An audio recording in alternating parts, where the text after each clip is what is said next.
So welcome back. We're gonna start again. As we want to keep some time at the end of the day, we will go directly to the project. So please help me welcome the first team of this afternoon, Project Izaline.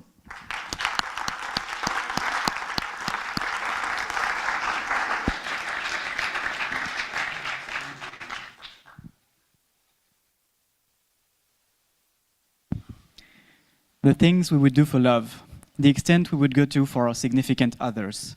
What would you sacrifice on the altar of love? To Enara, our protagonist, the answer is simple. Every last piece of our humanity. Welcome to Project Izaline.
Project Izaline is a fast-paced first-person slasher, involving melee-only combat and parkour exploration phases.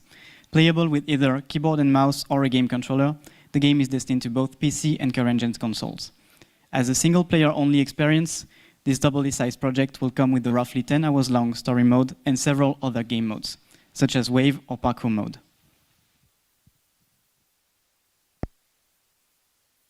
The game experience is being built with 4 pillars in mind.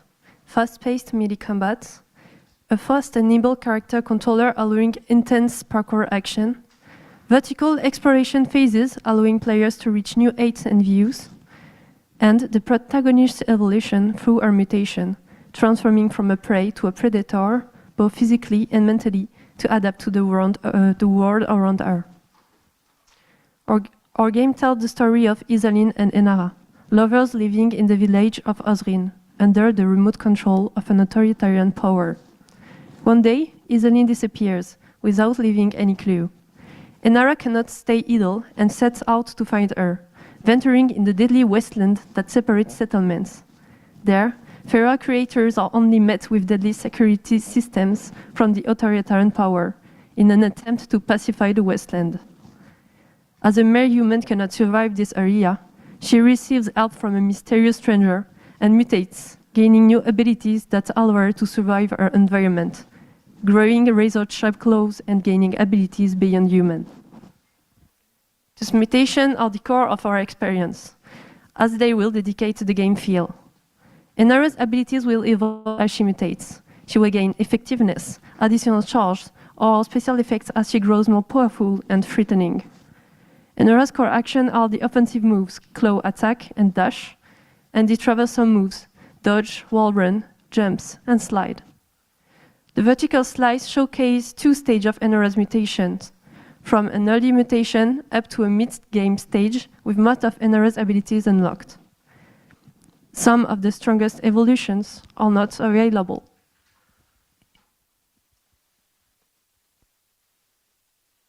So the first enemy Enara will encounter is automated turrets, the defense system that keeps the wasteland pacified. Those automated turrets are characterized by their inability to move, their weak hull that cannot sustain much damage, and 2 daily ranged fire modes. The first one is a powerful shot that can kill most targets on it, but have a slow fire rate as it needs to charge. And the second one is a burst of weaker projectiles at high speed to engage faster targets. However, those are not the only dangers on the wasteland, because mutated creatures also claim hold of this area. In our vertical slice, we did implement the Wasteland Beholder, a slimy creature with unique features such as hovering over the ground, and a strong slimy body, but no attack on its own. However, it managed to take control of several turrets of the area, and it carries it on its back. It's very territorial. It can usually be found guarding an area and putting itself at optimal range to allow its assimilated turrets to take down intruders while remaining safe. Killing enemies empowers Enara's mutation for a short time, bringing her to a state of battle frenzy, as we call it, as she unleashes the monster within. In terms of mechanics, this translates to an immediate reward for each kill, being a reset of every active ability's cooldown, and a burst of damage as she chain kills enemies. This allows for creative ways to explore levels, as some enemies might be used as a cooldown reset to dash and jump forward and higher.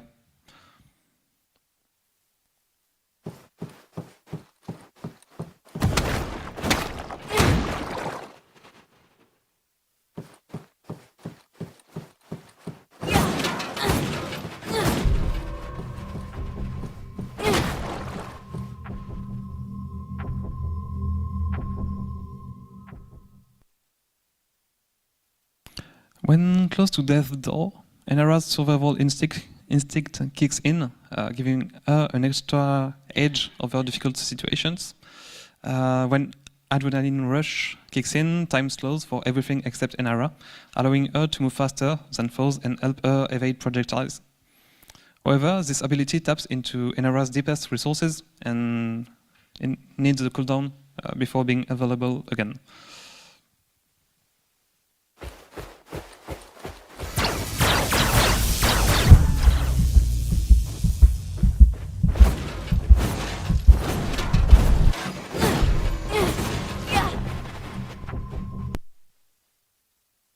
Now that we covered our mechanics, we'll demonstrate our vertical slice through 2 chapters of our game. The first one is the chapter 2, showing an early stage of the game and focusing on narration, and the chapter 7 display a more advanced mutation and mid-game focused on our gameplay pillars.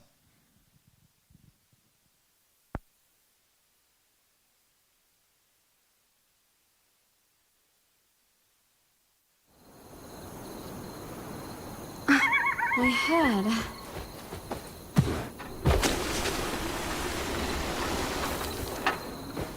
Hello? Is anybody here?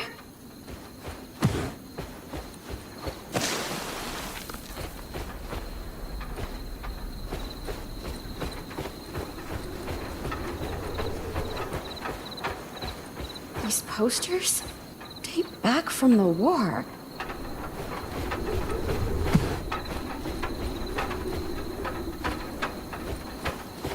Damn it.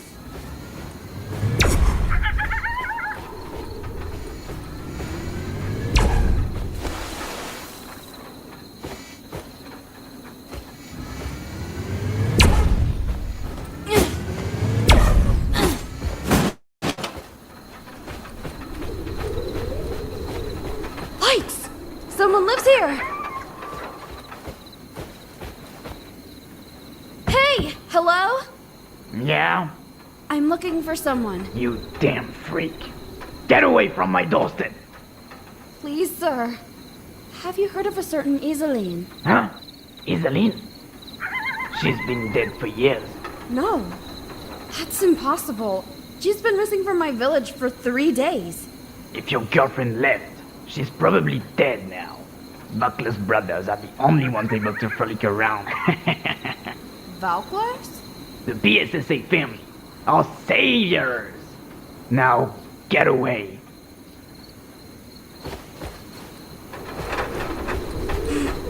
We will find you. I promise.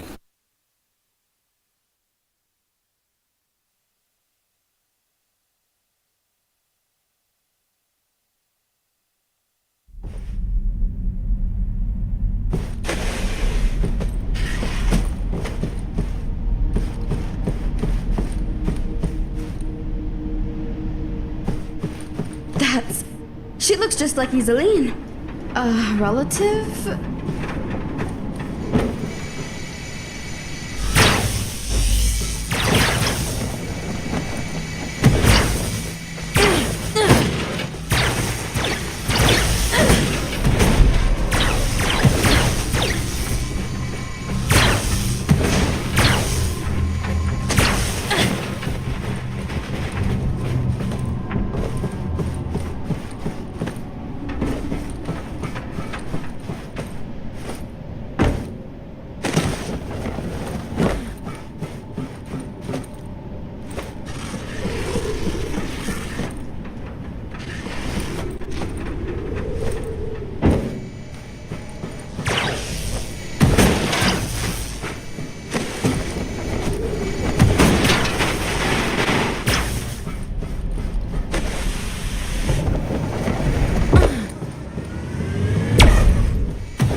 Junk.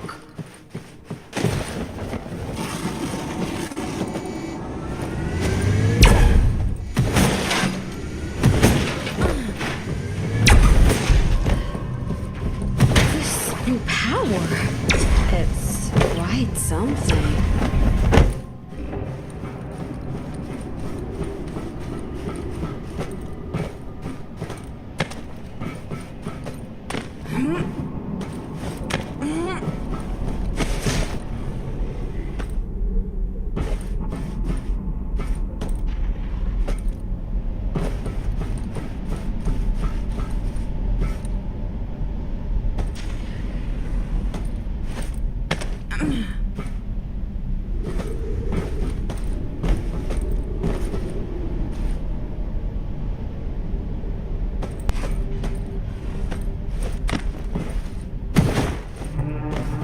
PSSA, as always.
What the hell does that mean?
find you.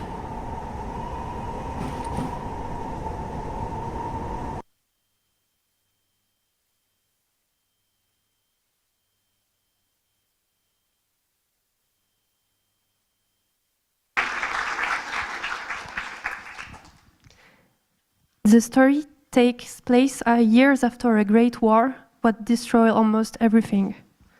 PSSA, Pacifying Security System and Arms, a high-tech company specialized in weapons, is the only winner. The Voclus family owning it has built an empire over the few apocalyptic ruins remaining. Nowadays, the PSSA is run by the two brothers who inherited the lineage, Hector and Aristide. Aristide is a powerful and impressive man. As the head of the company, he represents Voclus' family strength. He craves power above all else and will spare no effort to expand his empire to everything that exists. Hector is talented and discreet. His greatest obsession is to bring his dead daughter back, no matter the cost. His daughter, Izaline Voclers, is the decayed heir of the PSSA lineage. Since she passed away, Hector spent his life trying to bring her back by any means possible. However, none of her artificial version matched his expectations. Taking Aristide's advice, he sent child version of her to every existing settlement, allowing her to grow and build a personality. Living in the Osrine has given this Izaline the ability to feel empathy and love, making the experiment a success. Hector gets her back from the village, putting Enara's story in motion. Project Izaline narratives focus on the concept of love and its limits. Enara's and Hector's struggle are similar. They are both looking for something they have lost and are both willing to get beyond limits for the sole purpose of saving a loved one. Our game also highlights the notion of identity. While Enara is greatly transformed into a monster, she will discover that Izaline is a doll, designed with the same mutation as her.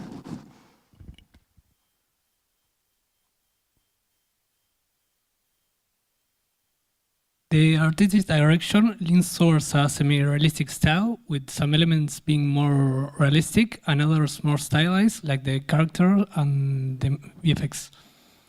The environments for the full game will include the deserted village and its surrounding forest, a huge wasteland with abandoned cities, and a huge metropolitan city. For the vertical slice, we'll focus on an industrial abandoned town within the wasteland. Here are some examples of in-game environments.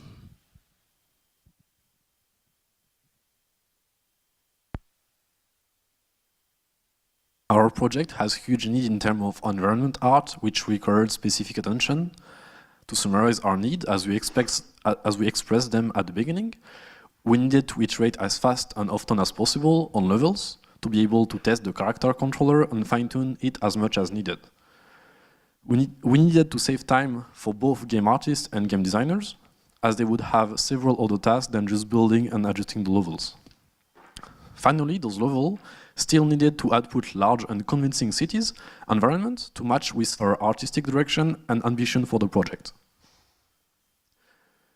Thus, we've decided to take a procedural approach using Houdini and its integration capacity within Unreal Engine.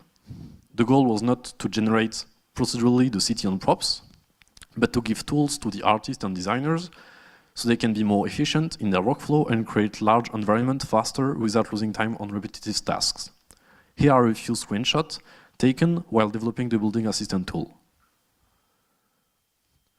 Our workflow was the following. Step 1, level designers build a blockout using Unreal Engine basic geometry. Step 2, the building assistant tool turns this blockout into buildings, allowing for a first draft of level art in which to test the controller. Those two steps can be iterated on quickly and as often as possible, only requiring the press of a button once the blockout is laid out. Step 3, once level designers and level artists are satisfied with the draft provided by our tool, level artists add various props and elements to the existing draft. Using this workflow, we could quickly iterate and save precious time to our design and art team.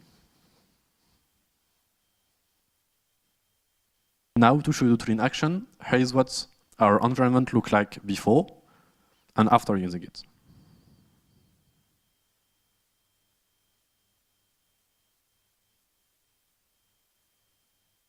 Enara's mutation evolved throughout the game, getting closer and closer to a monstrous nature as she gets stronger, while having to fight harder and harder to keep her mind under control. The claws always keep a curvy but sharp aspect, expressing both power and agility. The vertical slice focuses on two stages of the mutation, the early stage on the left and the medium stage on the right. Here's a peek of what the claw looks like in-game. You can see Enara's mutation quickly taking over her body. The power coming with this mutation will allow Enara to slash through dangerous foes. In the full game, enemies will take many forms, several automatic security systems, guards from the authoritarian powers, or creatures in the wasteland. In our vertical slice, we focused on the automatic turrets and the wasteland beholder. To match the visual style, all sound follow semi-realistic to realistic artistic direction. Sounds evolve with Enara's mutation. As her appearance and abilities evolve, she will sound more and more monstrous and threatening. Enemies have clear, specific audio things and feedbacks to accommodate our UX needs. In the full game, sounds will vary depending on environments, and the closer Enara gets to the technological megapolis, the more out of place she will feel. In the vertical slice, sounds and ambiances emphasize the oppressing and hostile atmosphere of the ruined city. All our concepts and decisions were made with a user-centric approach in mind, focusing on our two target personas. We define them to translate the developer intention as clearly as possible toward users. The fast-paced, nervous gameplay fan, as well as the ravager enjoying aggressive gameplay and violence. Let's see what we got out of our test so far. Our first playtest, conducted in early December, were made to test our controller. Overall, our tester felt the verticality and freedom brought by this character controller. And our agility was clearly perceived, and the controller was responsive and satisfying to play.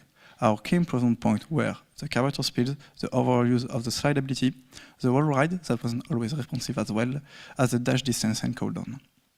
We have been working on those points since our first playtest in early December, and kept testing and iterating ever since.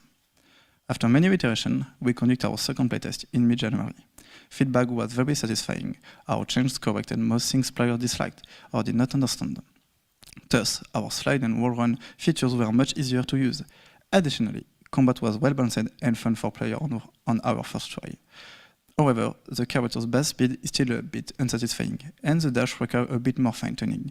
We have been at work on this since the second playtest. In order to reach a wider audience, we designed and iterated several accessibility features for Project Izaline. Our priority was set on colorblindness features, remapping, and subtitles. Here's a peek of what our features look like in the game. This is the colorblindness feature. And this is the remapping option. And finally, the subtitle option. However, we did a lot more work since last time. Our main objective was to add cognitive help features, for instance, a pause menu, training hours, as well as features to reduce motion sickness, such as field of view adjustment, and the possibility to disable most of visual effects. Several other visual features, such as brightness, enemy highlight, and HUD indicator, have been integrated and are now fully working. Here is a quick peek at our option menu, including visual option, sound option, HUD option, subtitle option, control option, and the ability to play in a training level.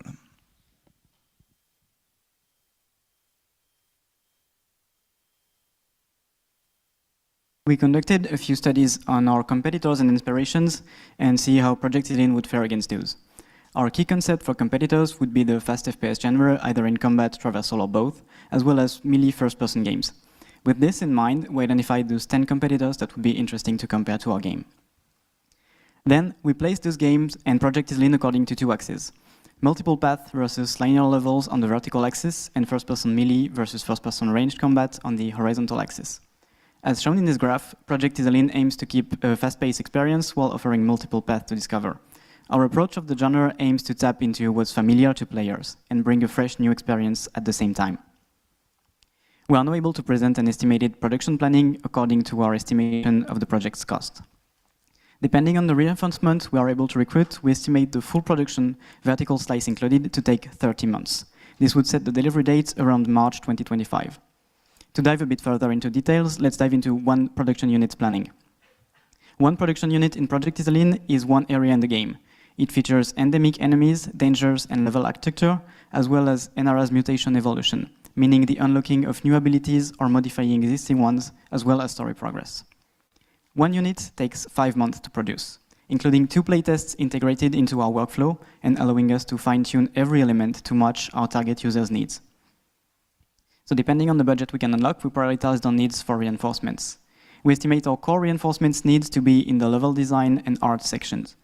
We can also use the help of an AI programmer to help us make enemies more interesting and challenging, as well as that of a music composer. With this in mind, and studying the average prices of similar games, we project to sell Project Izaline for €29.99, with the release week sale bringing the price down to $19.99. At this price, we can expect our game to reach a break-even point just below 96,000 units. This takes into account that 80% of our sales will happen at a discounted price. The data used to estimate the production cost is from the SNJV 2020 reference book for video games worker average wages. In comparison with estimated Steam sales of recent games of the same genre, we are confident our game can reach its break-even point and become profitable. Please note this study covers development costs only. Additional marketing and communication costs will occur as we get closer to releasing the full game. Thank you for your attention, and now is the time to listen to your questions and inputs.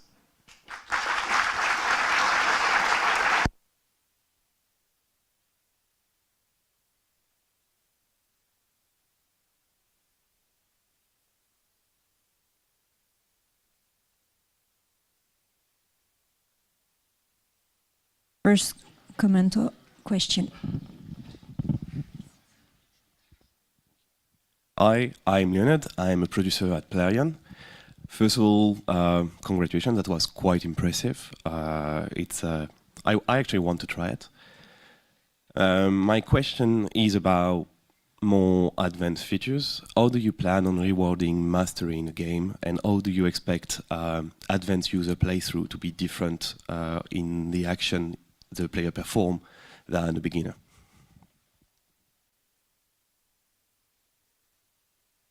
Hello, thank you for the question and the feedback.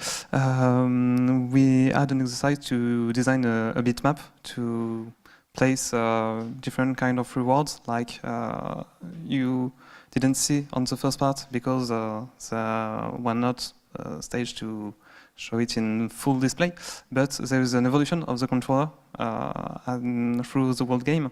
Enaras will win new skills, but also power-ups for those skills for the game. And so just playing will be more rewarding on its own. You will be able to cover larger distances, make wreckage more intense, and discover new enemies. Does it answer your question? Part of it. Thank you.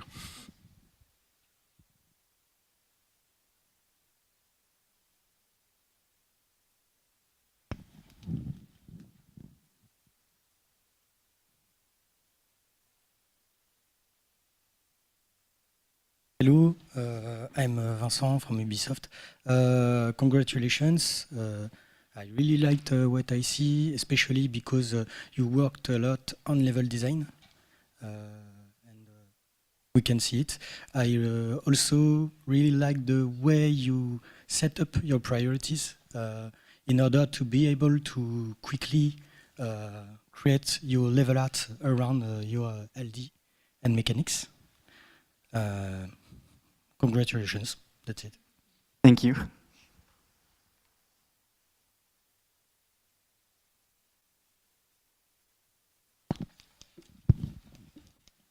Just running to the next question.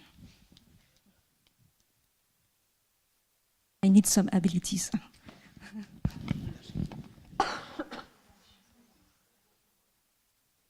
Good presentation. Quite liked it. I think you've got some good stuff there. I was concerned about orientation. So as a player, I saw that you were doing things with arrows on walls. which is a good solution, maybe, but I don't understand the context of it. So unless the story reinforces the reason that there's arrows on the walls, you're putting a game interface into the environment. If that was unified, I would better understand it. And it didn't seem to be sufficient in and of itself, because there's lots of times even was the character where they had to turn 360 degrees to find the next arrow. What are your strategies? What are your plans? Where do you want to go with that? So yes, that's a good question. The idea for the vertical slice is to mix speed of traversal. So we want to be able to dictate a path to the player without specifically being focused on the narrative integration of the vertical slice in the universe. There are several points of narrative, as you saw with the posters, the voice lines and such, but we also tried to test things, as it was the point of the exercise, if we were able to guide players without them feeling like we're taking them by the hand. We tried a mix. We still need to work on that also. And where do you want to take it? We are several on the project. I cannot answer that alone.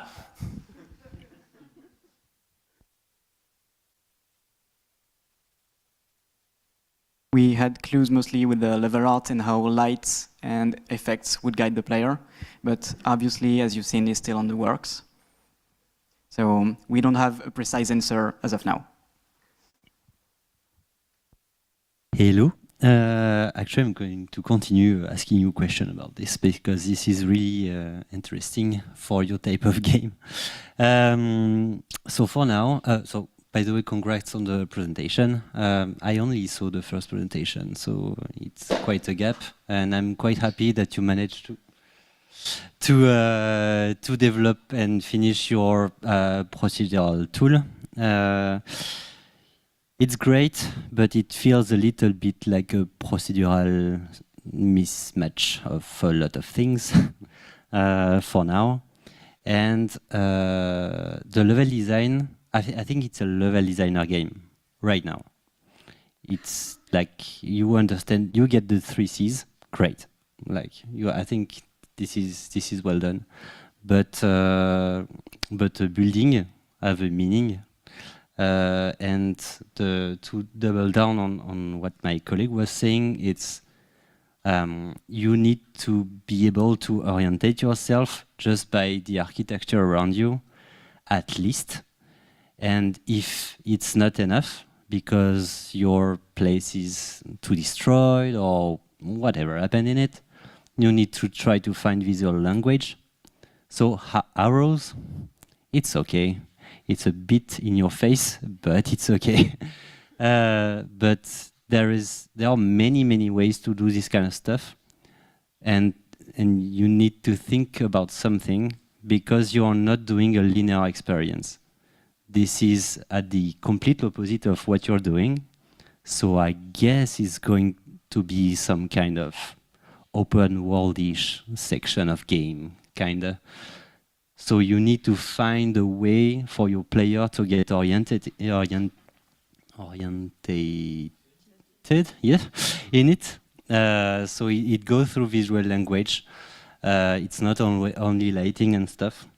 So if you want to try to iterate on it, this is a very critical point, specifically because you want something that is open worldish. So, or you will lose your player in your city, because it's pretty procedural at the moment. So yeah. Thank you for the feedback. Obviously, these specific signs are something we want to iterate on and develop further as we go down the line. Hello, Gaston, user researcher at Ubisoft Bordeaux. Congratulations for the presentation. It was impressive indeed. I just had one question just to clarify something regarding your intentions in terms of still linked to the whole orientation thing. Because I think I remembered when you presented the marketing graph that you were at the top of the multiple path in your levels, but in the vertical slice, it seems quite linear to me. Linear. What are the intentions? Like, will I have, as a player, in terms of user experience, will I have to choose which way I'm going at the end of the level? What is the point of taking one way and another? So the point, since we plan to have multiple paths, and there was a kind of secret passage that we started building, but couldn't show you in the vertical slice because it wasn't done. The idea would be to reward players that have a better mastering of the character controller with faster ways that allow them to maybe avoid dangerous zones and get faster to a certain point. So we should have some harder paths that look harder and that's harder to find, that player can go through if they choose so. Okay, thank you. Thank you for the feedback. Hello, Lucille from Counting Dream. I have questions about your artistic direction consistency. You mentioned that you used procedural tools in order to build faster, but yet your presentation have lots of missing assets. As you are working with tools, please do not forget that we need as players landmarks. It will allow you to have objective. It will allow you also to have something which feels lively, even if it's a post-apocalyptic environment. You need something to motivate the player to explore the bit of parkour you had. And globally, I was even wondering why you showed us the last 5 minutes, because we get almost immediately your core gameplay, your movements, it was cool, but after you showed us almost unfinished level design. How do you manage to have big levels? How you will have some assets? Which kind of assets you need to put now? So to answer sequentially to what you said, about our level design, we insisted on showing the full thing because part of it was a demonstration of our level art, and we also wanted to show several gameplay parts and using the controller differently. For example, with the big slide part and the whole wall running over the over dangerous cliffs. About this level art, the tool was made to generate buildings using some assets that were fed to it. So we still need to iterate on coherence, as you mentioned it earlier. So it gives it less of a procedurally generated aspect, but this is to be worked. Thanks for the feedback.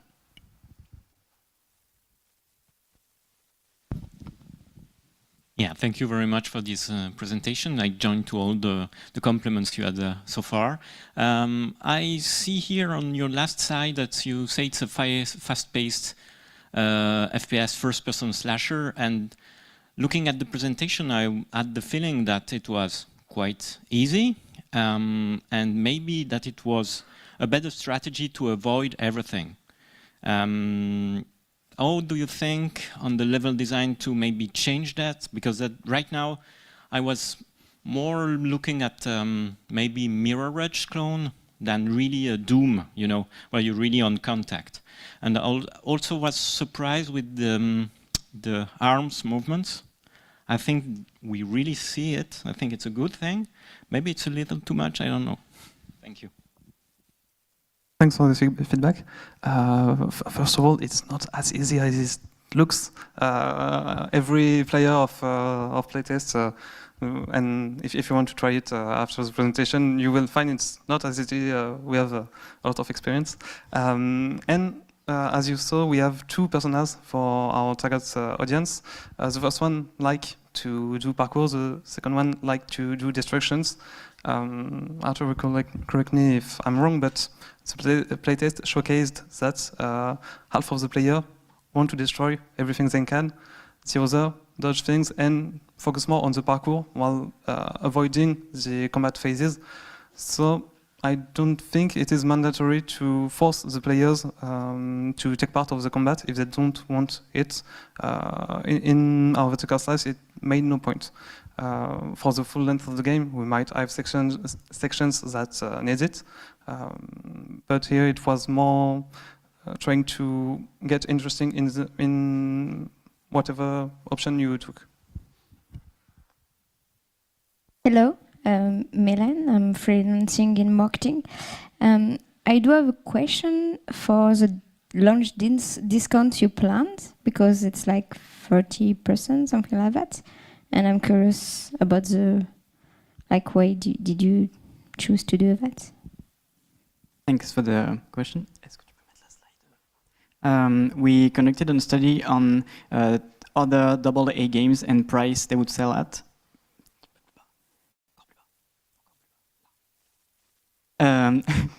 So you can see project Izaline being on the right. Those are sorted by release date. So we were merely aligning with the prices of similar games and what they've done on their sales price over the first 2 years of release.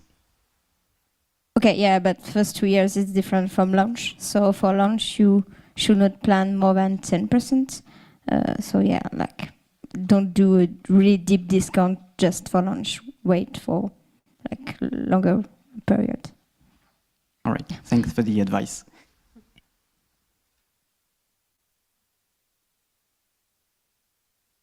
Final comment or question? Hello, Salome from Ubisoft. Thank you for amazing presentation. It looks like say a great take-out and level design job. Very, very interesting.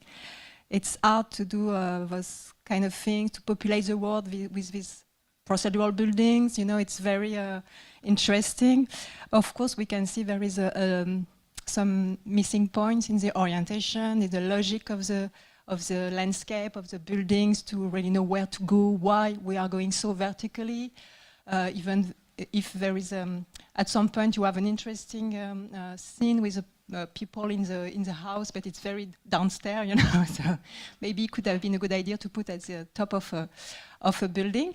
But yeah, so you have lots of work to still do, you know. But I really love the move. I think you did lots of improvement on the move of the player with the camera as well. Maybe you need to add some more FX for the feedback, especially with the claw when you move, when you use it on the walls. I think it could add a lot. You did it to showcase the speed. It's cool. And yeah, I think you improve lots of things. The turrets, I love that. They behave very well. It's very fun to see that. So it was a great job as well. Lots of things to do to guide the player and to add some logical things and lively things in the art, in the world. But it was kind of impressive anyway. Thank you. Thanks a lot. Thank you, and we're gonna save some time so the people can come and test it and see it's not so easy. So thank you. Let's congratulate the team.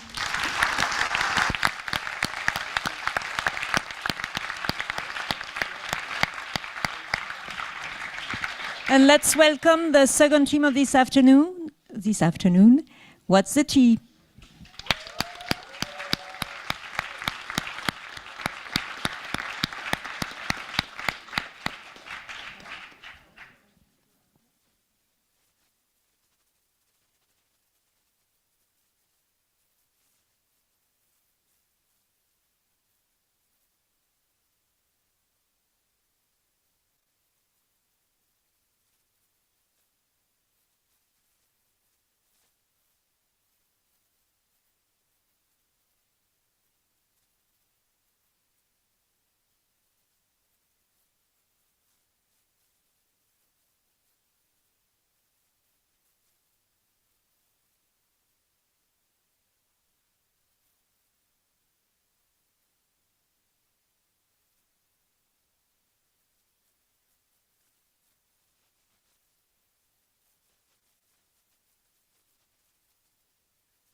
Hello everyone and welcome to the last presentation of What's the Tea.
So What's the Tea is a relaxing exploration game on a teapot bicycle, in which you collect teas, meet quirky inhabitants, and ride through an island to live a journey to be remembered. It could be finished in a day, around 5 to 7 hours at home, but we would like for the players to still be able to come back to it at the end of a stressful day, for example. Given its aesthetic and gameplay, What's the Tea would be a perfect game for PC, and could be ported to other consoles, but we will focus on the PC, given the production constraints. In terms of intentions, we want to convey a feeling of tranquility when going around our world, and have an exploration led by the player's curiosity. So no feelings of danger, but some efforts, like when you're on a stroll and you're going on an incline, and then you're rewarded by a vista. And a sort of balance between introspection and extroversion. Stressed by your life, you decide to take some vacation to visit your aunt for the first time. She's old and doesn't get out anymore. She welcomes you and gives you a scrapbook and an old bike to go on your own little mundane adventure and document your journey. You can fill it with everything you might find, from tea leaves to gorgeous views, and also the lives of the inhabitants. So that at the end of each day, bring a breath of fresh air into a home with gossips and beautiful environments.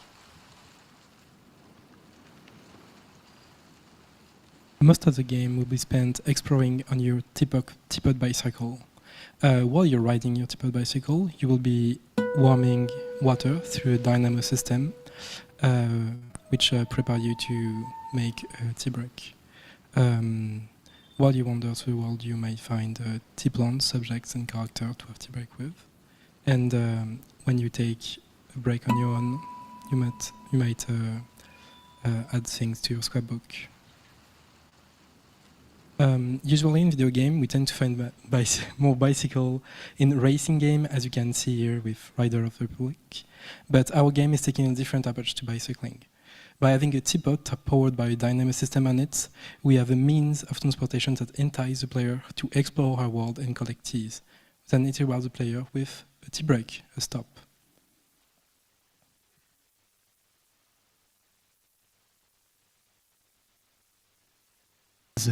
The teapot bicycle being the first player interaction to our world, it was our main priority when the beginning of the production. So we have prototyped different versions of the bicycle to really get that aspect of being on a stroll and glide around in the world.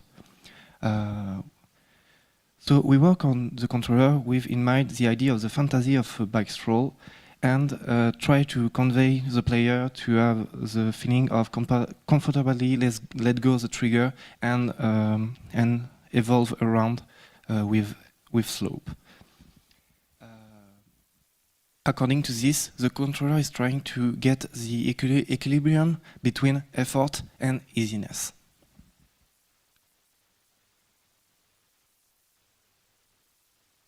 Okay, let's have a closer look at the bike.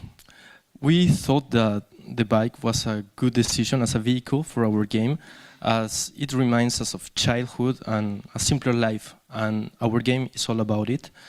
It's a bike that was built out of scraps, so it has some parts in it that are not normally in a bike, like the samovar and teapot integration on the back wheel, and the two dynamo systems, one on the handling wheel. The one at the handling wheel has a windmill that powers the light, and one on the back wheel that harvests energy to heat the water for the tea. So, well, to make it clearer, we had this VFX of steam going out, and that reminds you that the water is ready, so that you can take a tea break. So it's not only a machine to go about and explore, but it's also a tea break machine. We really want the player to feel immersed in the world, in the game. And so the bike, there is a lot of interaction with the bike and with the environment. For example, the grass bends when you cycle over it, or most of the flowers and bushes will be pushed away when you come closer. There is a foam trail when you go on in the water, and also the moss that is above the water on the lakes will be cleared when the player pass through. The nature is one of the main aspects of our game, and using wind in the vegetation or adapted tools to create pathways and rivers, we really aimed to create a lively and organic environment. So for the visual artistic direction, we wanted to create a dreamlike atmosphere, and we did this through golden hour-like illumination, very bright, vibrant colors, lots of glowing particles. Also for the nature, we wanted to have surreal plants and characters a bit pushed in the proportions and with very distinctive outfits, so that we can see them when they are in this open air space.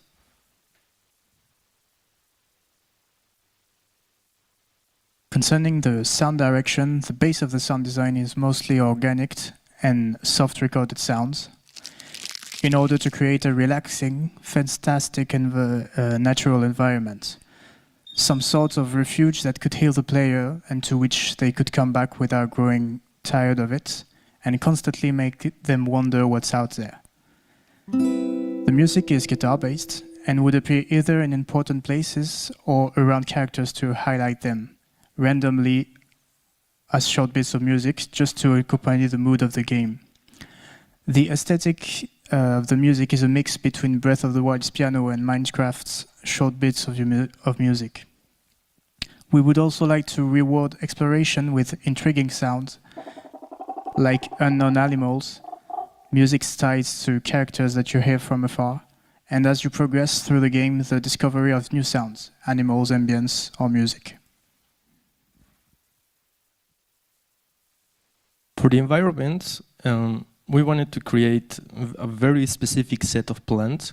So for each of the two biomes that we developed for the vertical slice, we had to create every plant from scratch. And that gave us the opportunity to create very unique looking plants.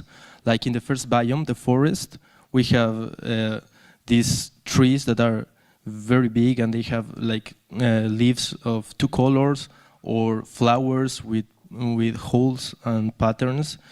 And for example, for the second one, that is a swamp, we have a huge variety of flora, and we played with gigantisms, meaning that we have like these very, very big nenúfars. We played with an 80-20 ratio for the design of the plants, meaning that 80% of our inspirations were real plants, and we left 20% to the imagination to do whatever comes to our mind. So with those 2 biomes, we made 4 zones in an open world. For example, in that zone, we wanted to give the players choices and have 3 different paths possible, some more taken than the other, but still highlight a main path by using collectibles. In that second zone, our design intention was to showcase intimacy in 2 forms. One covered areas with a pond with the most intimacy flowers that lets the player wander around trees and fireflies, and one more open in a field that lets the player into the intimacy of Jay when they see him from afar playing the guitar in his thoughts. Concerning the third zone, it was really a sort of throwback to childhood with a lot of fun playing with bumps and puddles, and also the giant metaphors really give that the player this aspect of being back to childhood because they are so gigantic. And in the last one, that I'd like to call a drama among the tranquility, with a single calm stream of water and a heart-shaped lake where people can open their hearts or just feel their feelings. So overall, the level design was constructed around simple landmarks visible from afar, which are guiding the eyes of the players. But also, to give more concrete example, that landmark can be taken in any direction, especially because it's an important one with a character on it, that we can also hear from afar, and that lets the player be guided to it. So from those landmarks, we can also enjoy vistas, which allows the players to enjoy the environment, but also gives a proper peek at the other landmarks. And an important one is that one with Jay sitting on it, that is showing a direct view towards our other character to visually portray their relationships in the way they are placed in the world. Another level design tool we use are points of interest, such as a pond and a heart-shaped lake, that the characters can mention and even use to guide the player toward direction. While wandering through the level, you're going to find various types of tea that we'll be able to collect and consume. The different type of tea will flavor the dialogue when you use them in tea time, but can also give specific option of dialogue when shared with a character. So we'll have the overly enthusiastic tea, the overly dramatic tea, the overly intimate tea, playful, arousing, confusing. But for the vertical slice, we only focused on 2 kinds of tea, the overly dramatic and the overly intimate. You can find them in the level and gather them, and then add them to your scrapbook. The scrapbook given to you by your aunt will serve as a long-term progress tool and encompass all of your journey to represent a memory of your player experience. This scrapbook would have limited pages for the player to make a choice on how they want to remember the journey, what elements they want to keep, and how they want to organize it. When the scrapbook reaches its end, the game will end as well, and you will be able to share it with other players. So in your scrapbook, all the elements will have their own size and form to really have that scrapbook aspect and feeling. You will be able to put representation of the character, some gossip about them and their relationship, some tea flowers that you found along the way, or landmark that you encountered. And maybe down the line, some trinket which could represent some secret path or even ordinary paths, but you would create an emotional bond to those places. Now, the character. Okay, our playable character is an explorer that, well, has an avid love for nature and, well, it's a very empathic character. We wanted to showcase its softness of heart and playfulness through its character design and with the outfit. So we have these elements like the horns in the helmet and the wings in the backpack. We wanted also to make it clear that it's a character with a lot of sympathy with nature, and we have lots of flower patterns for that on the outfit and also on the bike. And this is Jay, the NPC we'll meet in the vertical slice. It's a torture musician, a musician that loves to play melancholic songs in the middle of the forest. He has lots of tattoos and a cowboy vibe going on. He's kind of a tough character.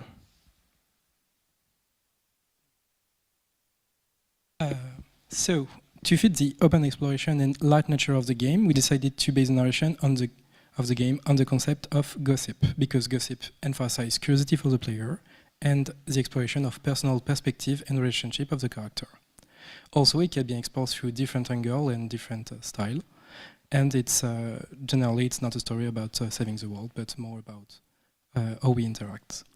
But we did not want it to reproduce a more toxic aspect of gossiping, like harassment, false accusation, this kind of thing. So we put extra care of respecting the character intimacy in the writing process, and I was as well in the framing of the discussion. Like you can see here, the two characters are talking with a certain distance toward us. They are isolated. There is a kind of intimacy and discretion in the picture, which was important for us. That being said, how does gossip work as a game mechanic? So when you wander through the world, you will encounter you can take tea with. This is a moment to gossip. For this, you will need two things that you can find while you're riding your bike, as we said before. A subject and a cup of tea.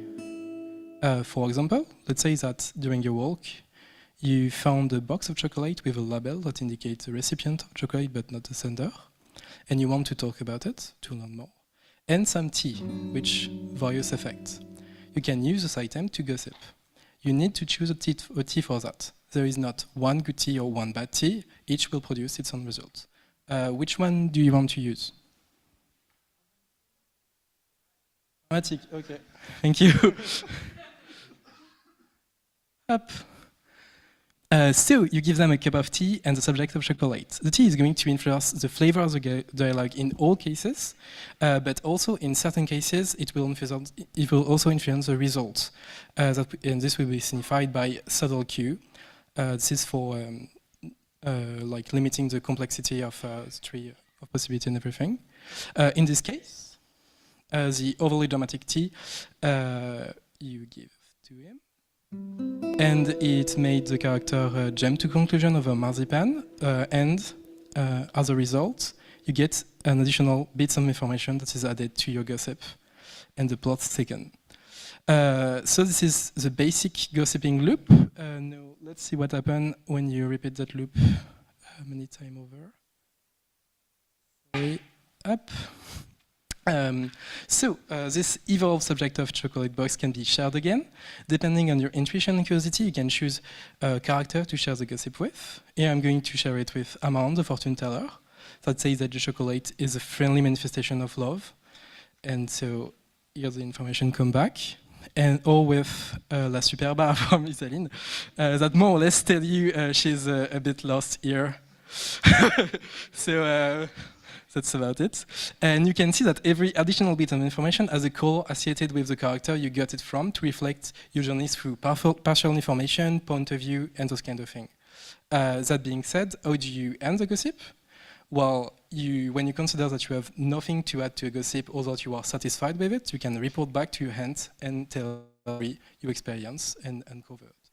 She will make comments that reflect the choice you made in terms of character you spoke to, tea you choose, time you spend talking to people on other things. It's not meant to grade your experience like A, B, C, but to give a meaning and visibility to the choices you made. In addition to that, the information about character relationships that we gathered will be transcribed in a character relationship map in a scrapbook. And that's it for gossip. Now I give. So next. For the full game, we've got two types of NPC, static ones and itinerant one. So the static one are tied to an area so that the artist can really let the creative juice flow and create a symbiosis between the environment and the characters, visually and sonically. And concerning the itinerant one, so they move from area to area continuously and take breaks in designated area for a determined amount of time. Considering our narrative system, it's better for players to interact with different characters than the same one multiple times in a row. So the pathing should be simple and understandable for the players to meet the characters they wish to. We have the example of the joggers on a short hike, and also it should enable chances encounters, especially for the first meeting. So here's a walkthrough.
Thank you, thank you. Let me introduce you our user target. We have a person that we call a Gardner bar profile. This kind of player are mainly focused on having a relaxing experience with a contemplative and exploration gameplay in a colorful universe with some interaction between the character, the environment, and the player. By the way, this kind of player want to take their time during their experience. By defining this user profile, we have found some axes to explore our development. We have laid out first playtest in mid-December, and we have confirmed many things.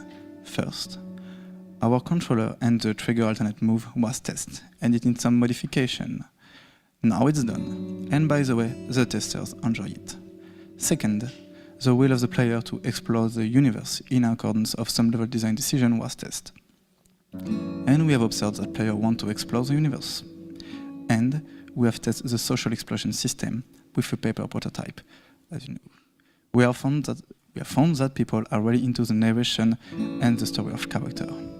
And this is a beautiful paper prototype built by Leo that we use for the playtest.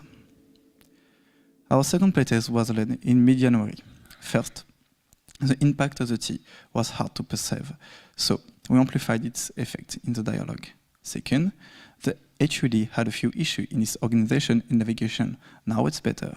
And finally, we have seen that players were less invested when they couldn't choose their interlocutor, making them less aware of the narration.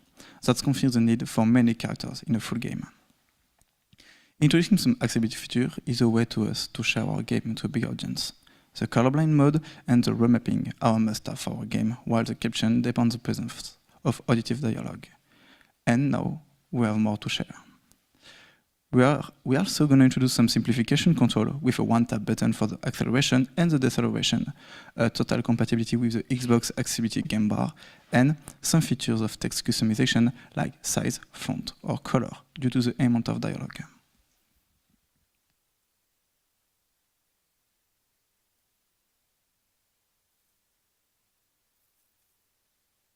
So, in short, What's the Tea is a relaxing game when an adventure focused on exploration and meeting richly narrated characters who are all connected in some way.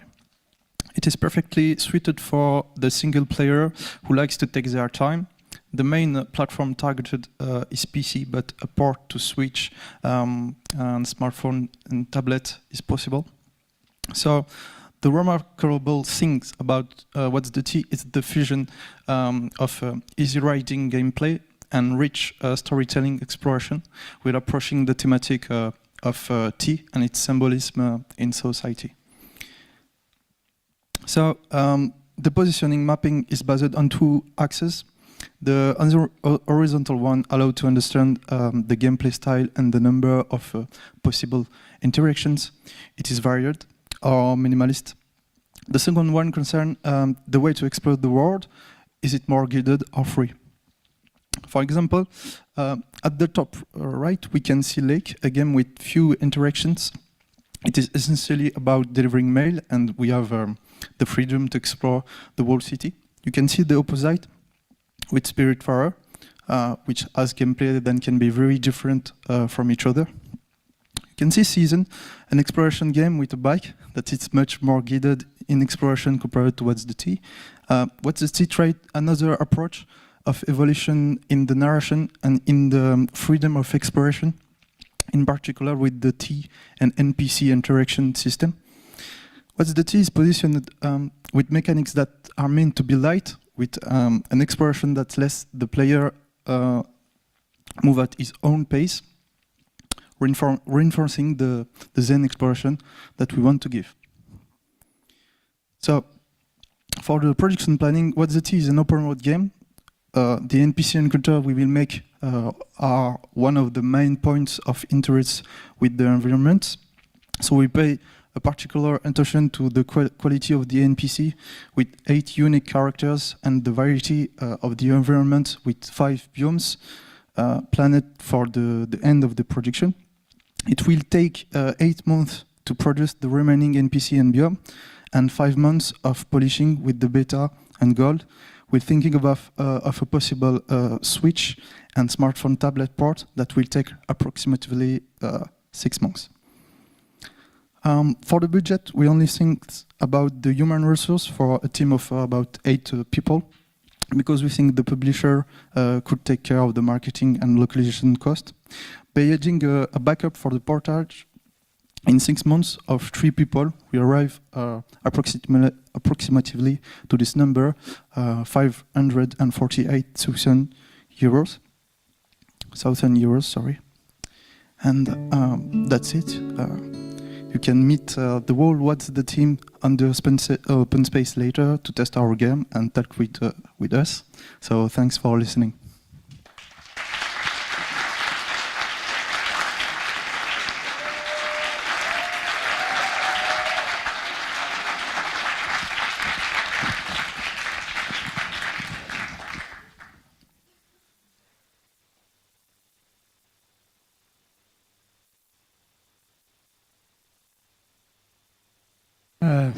First, thank you for this presentation and for this peaceful game, I would say.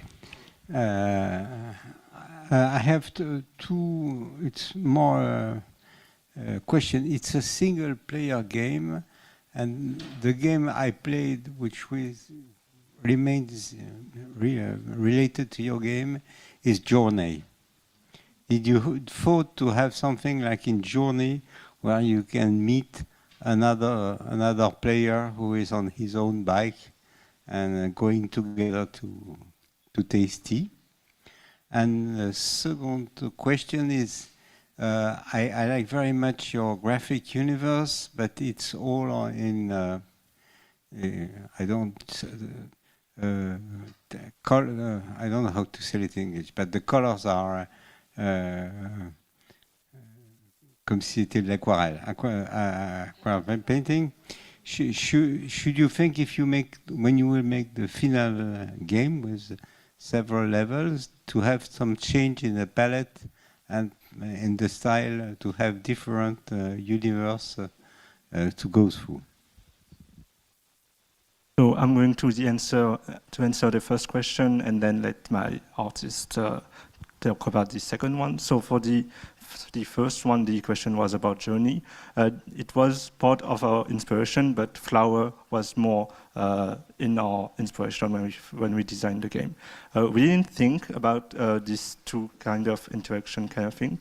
It's an interesting feedback, and we'll take it in account. Thank you.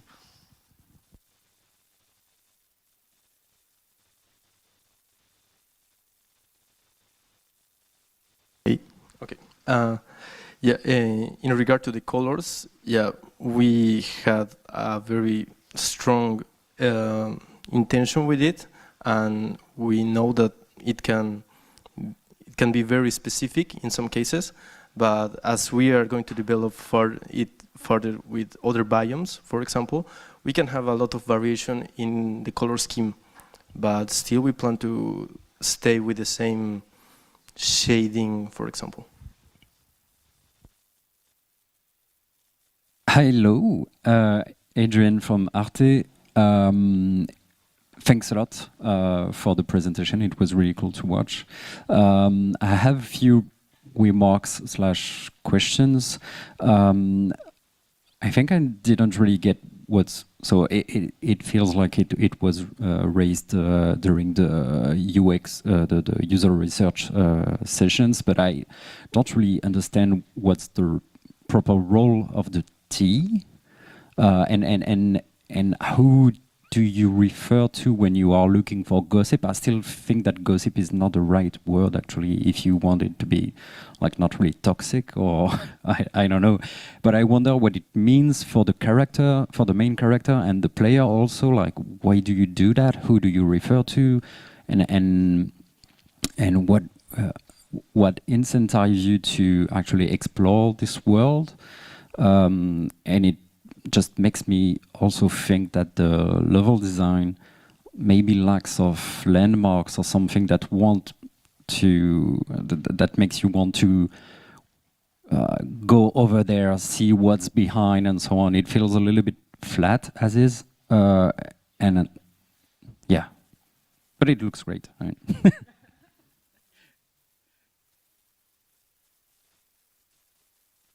So first part of the question, which I think was, what is the purpose of the T? Yeah. Okay.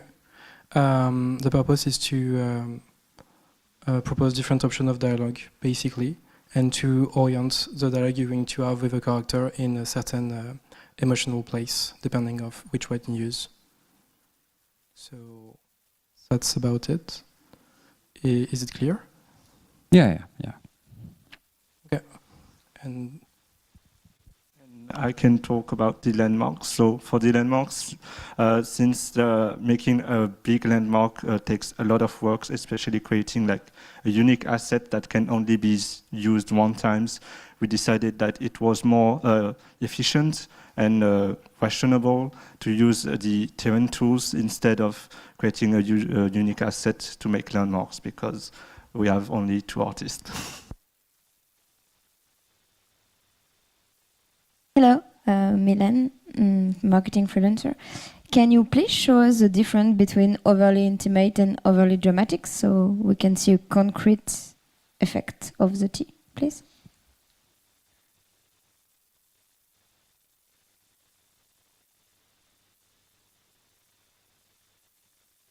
So when you select that one, you have, sorry, I'm not, yes, here I am.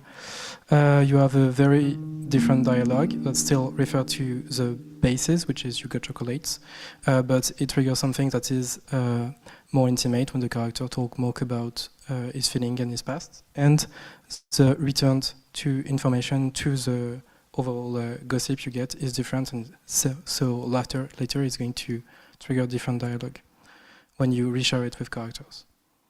Okay, thank you. Hi, I'm Aida from Maxime, our director. Hi. I love tea. I love tea, and thank you very much for this idea. But I think for the vertical slice and for one kind of tea, this is dreamy. I think the potential of your project can be wider if you explore the world of teas. Okay, dramatic in gossip, I don't understand. Still don't understand what is gossip in this trip. But what I understand that is I can take a bicycle, I can take tea, and the exploration of the world of tea. Each landscape, each country has a whole culture that brings tea. And it can be relaxing as you like, meditating as you like, but please go to the tea side. Tea, you are using only, the taste of tea is the same for me. Please make me taste the tea in their own environment. I think you have a fantastic idea, but you are showing only one T. This is my feeling. I would love to relax and discover these other beautiful teas in their environment, in Himalaya, in South America, in tropical countries. Okay, so please propose this as a vertical slice and open it to wider ideas. Otherwise, I don't feel the taste of the other taste. I'm sorry.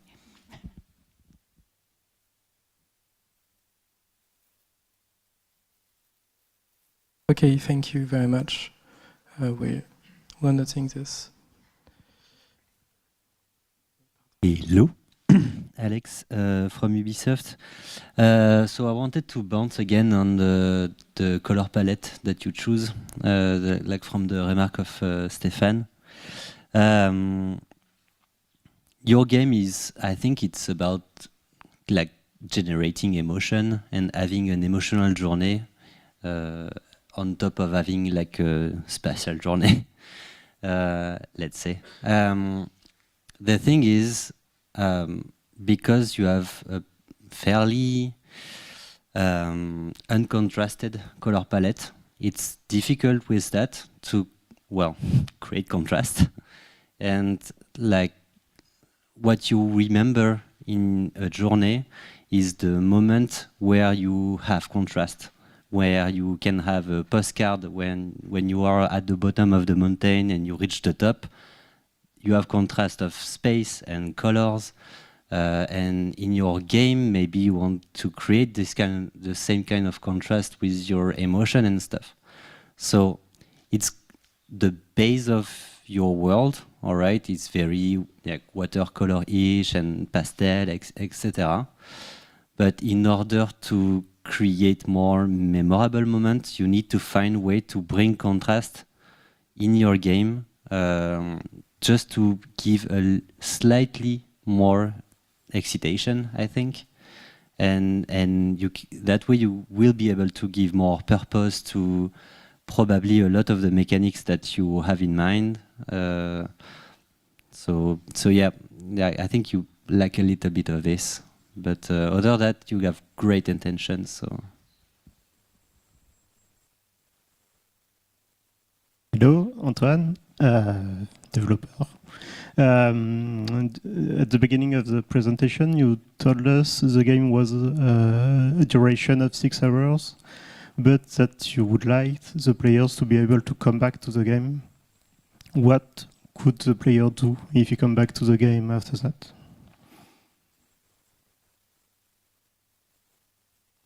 So basically, our games, since they are rather more short stories than a unique long story, our intention was more for the players to do like some short stories at their wish, and then take a break whenever they want to. So it's not like this big linear quest, but more like different branching short stories. So that's why we said that our intention was to have the player come back to it whenever they want to, because there's no like this big incentive to follow a big quest and do and save the world.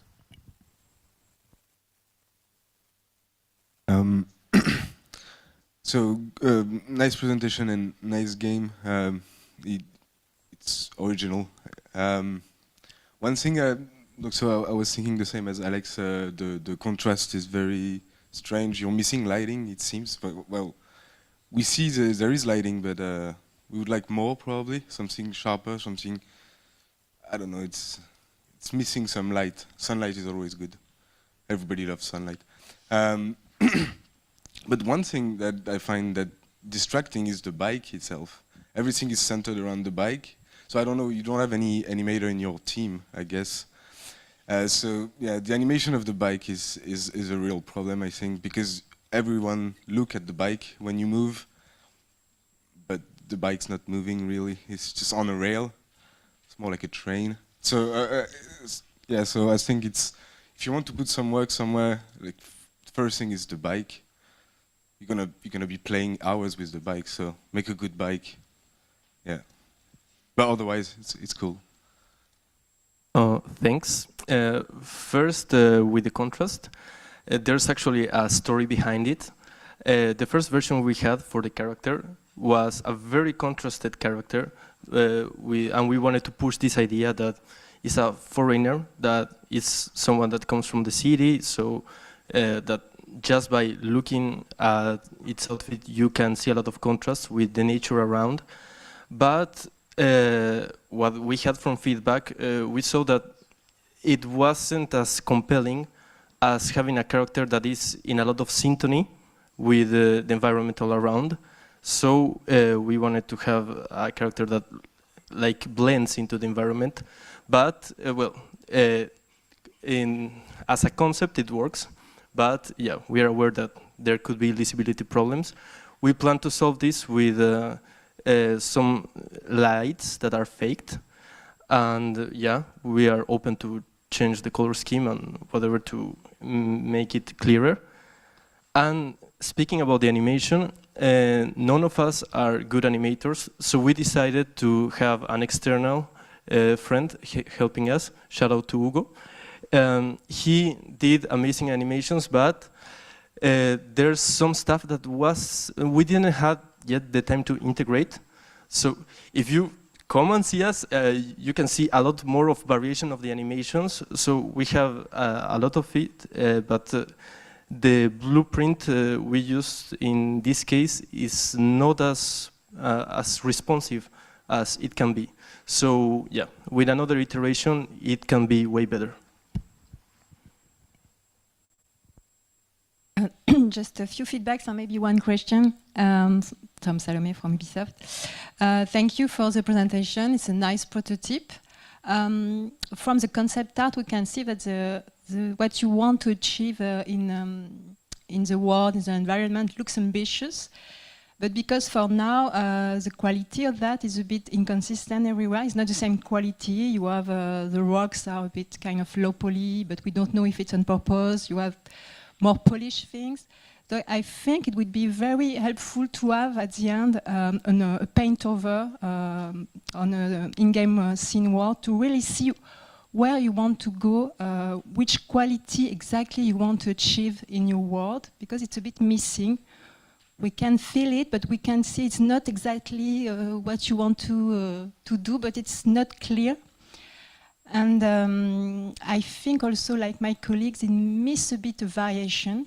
So maybe you should propose a different kind of color for a new world, even if you don't do that now, just open it and say we are going to explore different kind of color. If you don't want to be stuck in the pink and green game, you know, you don't have to be qualified like that, you know, so you have to open it a bit. And also maybe you should take more advantage of the sky. I can see on that one you've done a bit. But you want to have lots of view, lots of landscape, lots of, big point of view. It's important to play with the sky and what is kind of offer as variety. Sunset, sunrise, this kind of thing.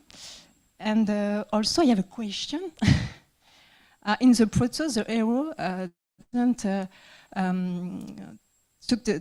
take the time to sit with the guitarist. You know, it's because you don't have the animation. It's because I think for a slow kind of game, it's a bit quick, you know, just to not sit and just talk and go.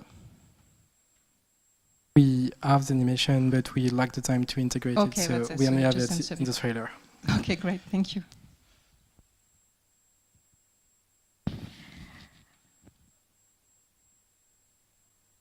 Also, thanks for the feedback. I think we can do this afterwards.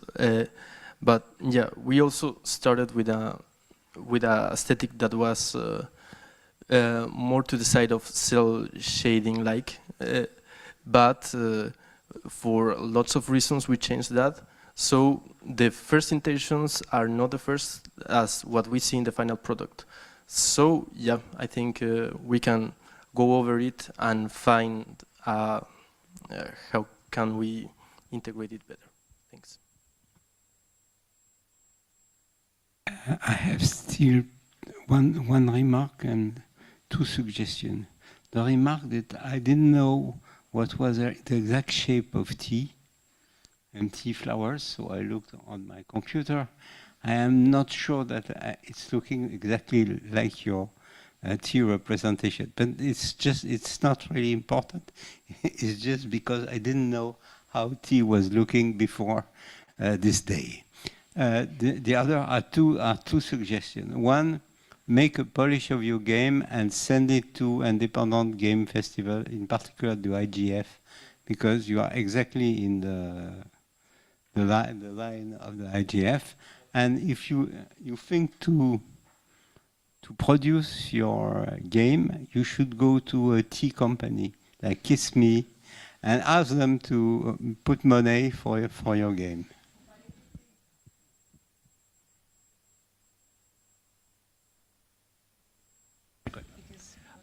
All I want to say is good presentation. I like what you're trying to do. We need more variety in the industry. There's a game called Season, which came out yesterday. You're aware of it? Yeah. Fantastic. Okay, you know it. That's it. Thank you. Sorry for stressing everybody after this relaxing time. Thank you, and please congrats the team.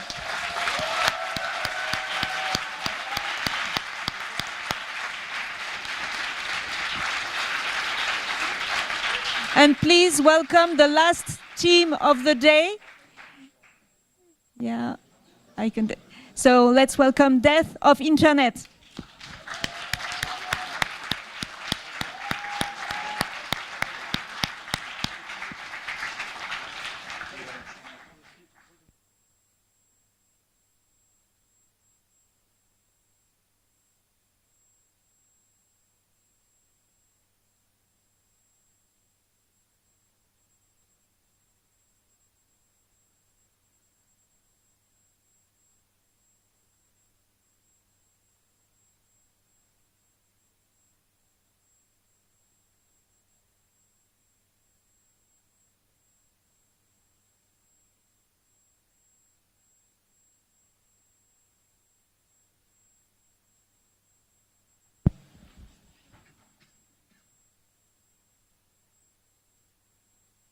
We are waiting for the PowerPoint to open.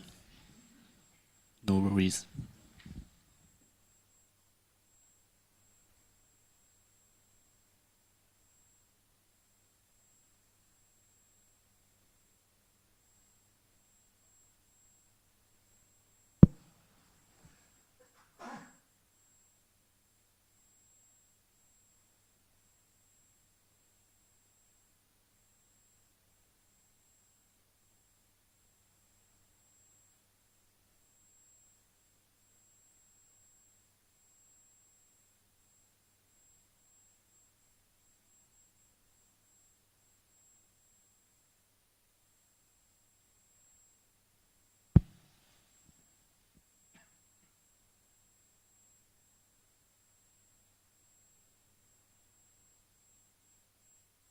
Your childhood friend, Nova, is dead. No more trace of her in reality. However, while mourning in her apartment, you receive a message from her.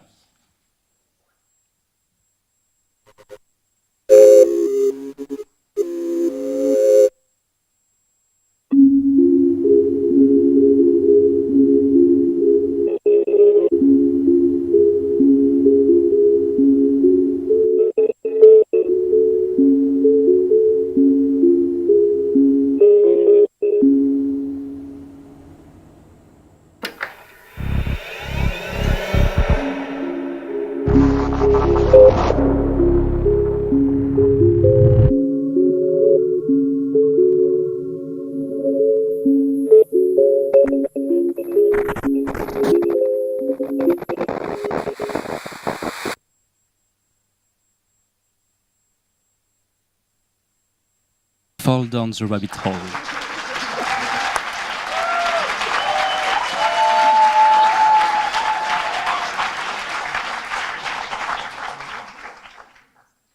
Lose yourself in the meanders of her intimacy through her reality and personal internet.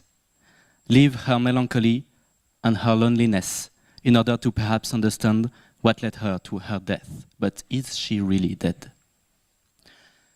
Death of Internet is a solo, story-driven, first-person exploration game planned for PC and current generation consoles. We are inspired by Observer for the ambience, What Remains of Edith Finch for the exploration gameplay, or even the thrill of mystery from Outer Wilds.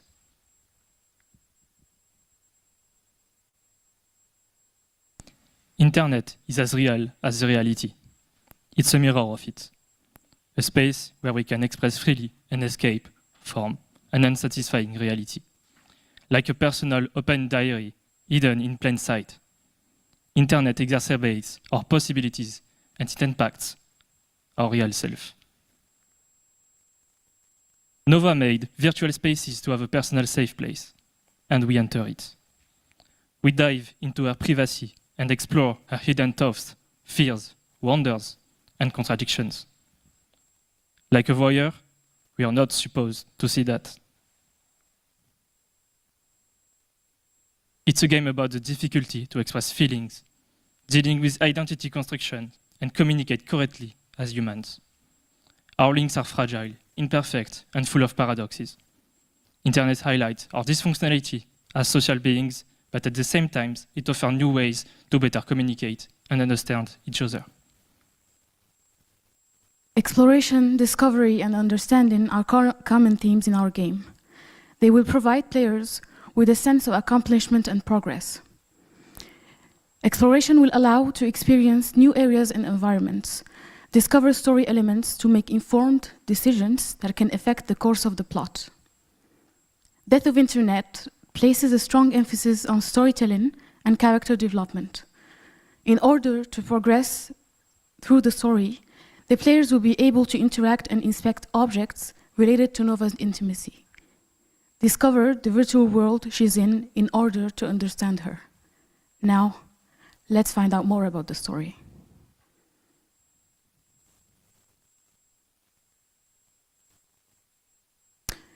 The story of Death of Internet is a fascinating blend of the past and future, where the impact of technology on society is a central theme. The world is a blend of colorful nostalgia and cold thriller, creating a unique and unsettling atmosphere. The line between the virtual and intangible is blurred, as technology in this world has made it possible for virtual experiences to feel real.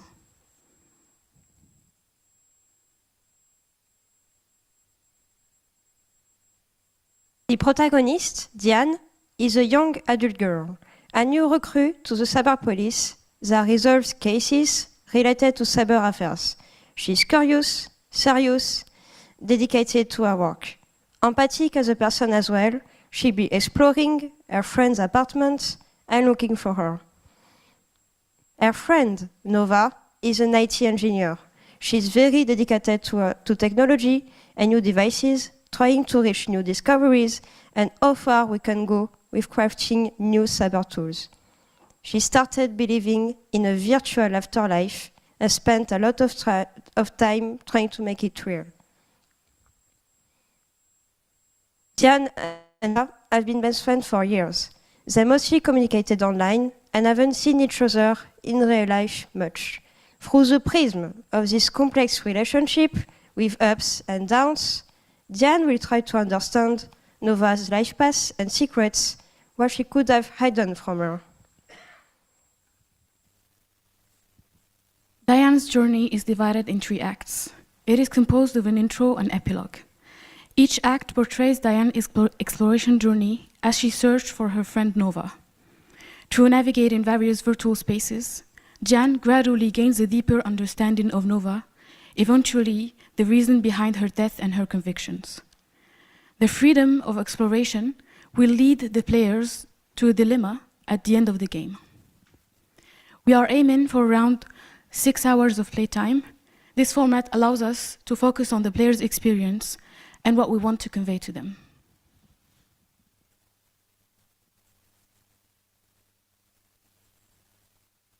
The camera is the first-person view to make an emphasis on immersion and accentuate the feeling of really discovering the intimate space of someone, the voyeuristic aspect of searching for private information. As for the controllers, we are aiming to make the game accessible for most people so there will be keyboard and controller support. We indeed intend to have the possibility to remap all the controls. Our gameplay is based on two main intentions that define our design choices: the feeling of browsing the internet and delving into someone's privacy. The inspection mechanic is designed on the vertical scrolling action that we are used to. Scrolling will allow players to reveal information.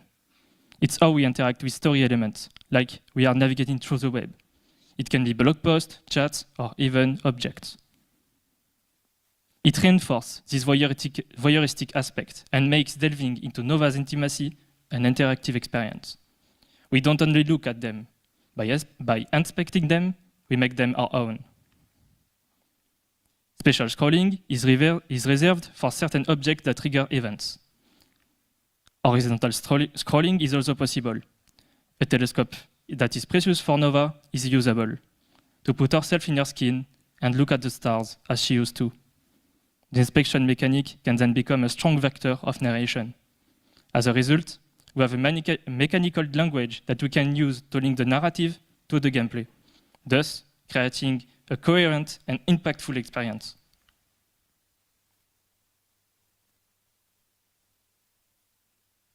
This is Nova's personal internet. Nova's internet has deep blue hues, originated from the old internet visuals, but also a deep blue of melancholy, loneliness, and calmness.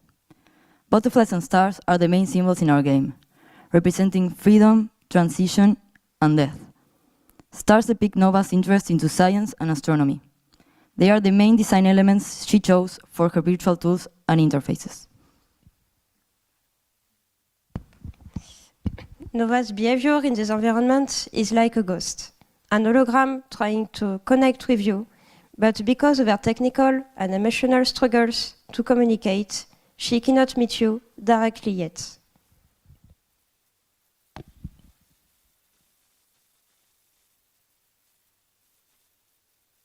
Hyperlinks are the core of Internet and its navigation system. So, it's our core gameplay mechanic. Certain objects are linked with virtual spaces, themselves containing objects linked to other worlds. It's through this object that we can travel and deep dive into Nova's mental network. However, we can't go back with the same object as we can go back with the same link. Understanding the spaces and the way they relate to each other is understanding Nova, and vice versa. Going back and forth between worlds she created is the main driving force of the narration and the progression of the game. Hyperlinks are used to navigate as traversal gameplay through a tree structure that we aim to make a much bigger for the full game. Here you can see different virtual spaces that we conceptualized during pre-production. The web map is a visual representation that serves to help players track their position within the various virtual spaces in the game. Players can access the web map at any time to monitor their progress and location. The virtual spaces will gradually reveal themselves as players cross hyperlinks.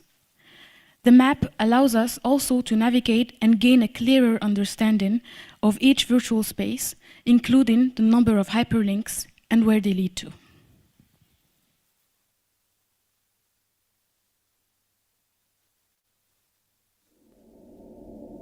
Dealing with the grief of losing her friend, Diane goes to Nova's studio, the place our friend used to inhabit. Her dishes are undone, things are laying around. The neglected studio is left behind by her sudden disappearance. Saturated and empty, this cold apartment is now a gloomy reminder of her absence. You explore her room and search through her stuff. From the first impression of this place, you don't get much personal details from Nova.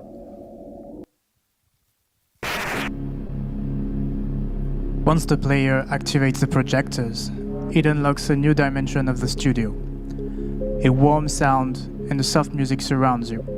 The dead apartment gets filled with personal items from Nova. It projects on top of the objects in the apartment interfaces Nova designed.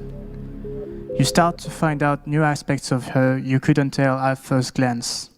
blueprints, a solar system and star networks, blogs, and an AR diary where she managed to express her emotions. When you interact with the hyperlinked objects in the AR studio, you can start to travel through the different spaces she made in the virtual world.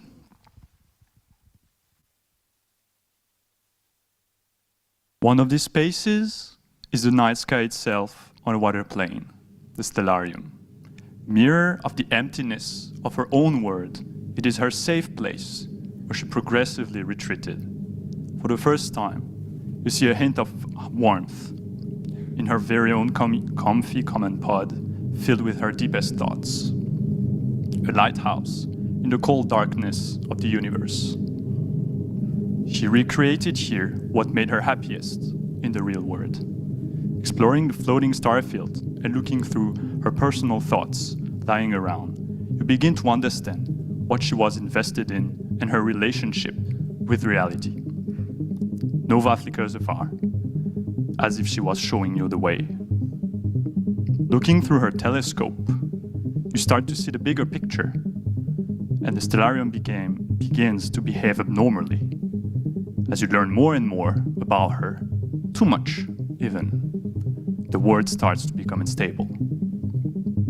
The one last hyperlink, the stellarium glitches, loses all color, livid with anger, blinding you to prevent any more exploration. Messages from Nova appear, angry. She didn't want you to snoop around. She forbids you from accessing this world. You're abruptly sent back to reality.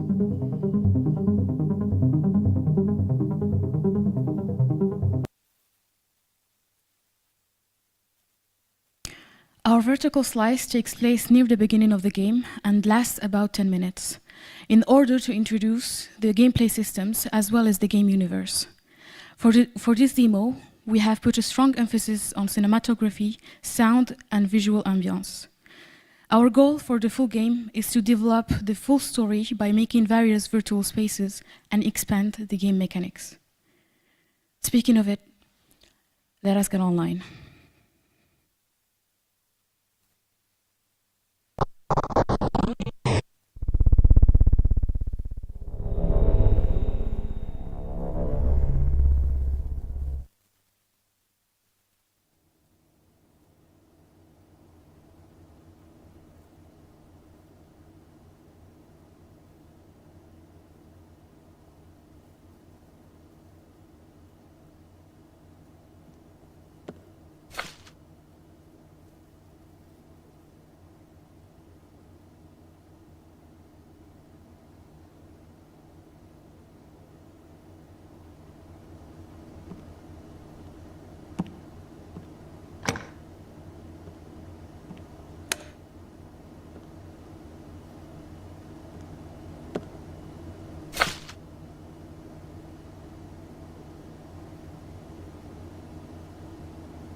And so, for Days of Internet, we focus a lot on accessibility. We have some latest features in the accessibility part of the setting menu, where we can find an option to rebind all the controls and play the game with keyboard plus mouse, but also with a controller or even with a keyboard only. We also have a feature that removes some flash effect in the game. In the vertical slice, it only happens at one moment, but it can work, of course, for the whole game. And we also have the possibility to have subtitles with settings for it, like change the color, the size, the speed, or the position. But our main focus for accessibility is the blind mode, a mode that allows people with visual disabilities to play the game. How the blind mode works is kinda simple, in fact. We just change the way to move in the game. Player can always move freely, but only from point of interest to point of interest. And we choose meticulously those point of interest and put camera on it, so now the player uses only two inputs to move to the next camera or to the previous one. After that, we work with Mel from the Autonomous University of Barcelona, who is researching audio description in video game for a PhD. And so, when the players arrive at a point of interest, it automatically launches an audio description of the scene.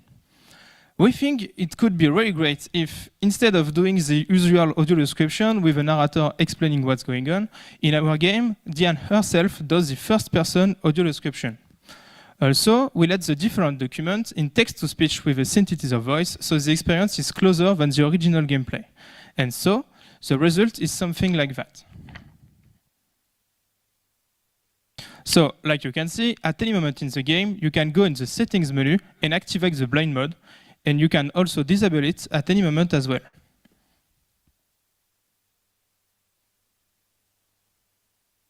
The capsule is round, bathed by a warm orange light. The walls are metallic, but the space is cozy. It's full of colourful pillows piling up on the floor.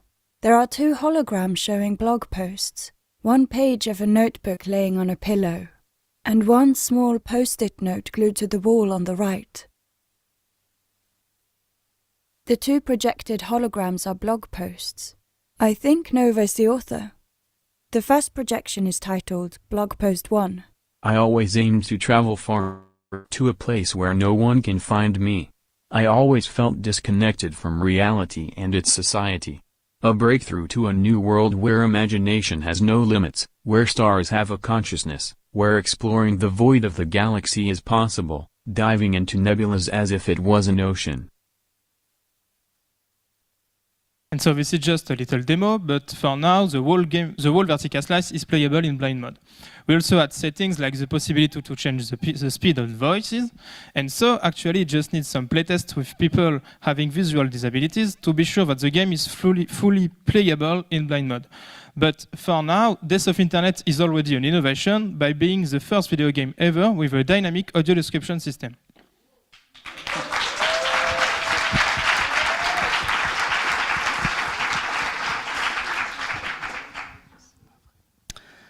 Let me introduce you how we began and can continue the development for our game.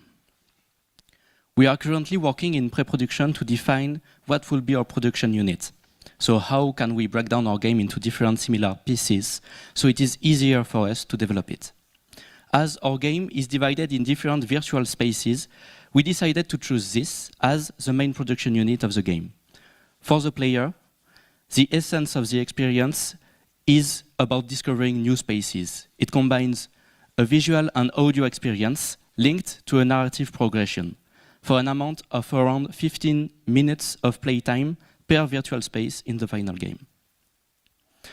Here is how one virtual space is created. With a total time of approximately 1.5 months, the development team will go from ideation to tests with an objective of quality and agility in mind. We also have to consider the linking between the different worlds, the narrative progression in the pipeline. Our game will have plenty of virtual spaces to discover. The 2.5 presented for the vertical slice are good examples. During the past 4 months, we focused on the game design and the ambience. Now, a world production and narrative challenge must be met. To correctly be sure about our production method, we will need at least 2 more months of pre-production to create another full virtual space and link the game parts together. If we can link 3 worlds, we could do the same for 20. We initially planned 20 virtual spaces to embark the player into a passionate narrative journey. But as we are working with production units, we can rescale the production at any time. It can be both beneficial for the narration and the full production. Considering the total development time, it can be reduced by creating worlds in parallel with a bigger team, or by the nature of the different virtual spaces themselves. All modifications took into account during the development time, the post-production will have an important role of polishing and linking the different rooms together. Speaking of the full production time, dividing the game into production units makes the cost fairly clear. Here, with around 20 virtual spaces to develop and a team of 11 people to up to 15 at the peak of the production phase, we have a cost of around 864,000 euros at a price of 29.99, and considering taxes and sales, at least 58,000 copies need to be sold to obtain the break-even point. Given the agility of the production units, as we can hire new people and develop it in parallel, the total development time can be of around 15 months. And here are the trustful people currently developing this game. qu'elle and Anthony as game and narrative designers. For the whole artistic direction, Théophile, Johanna and Annie as game artists, and Gaspard and Luis as sound designers, Robin and Alexandre as programmers, Alan as UX designer, and myself as project manager. Thank you for your attention. We are really pleased to present to you our project and can't wait for your feedback.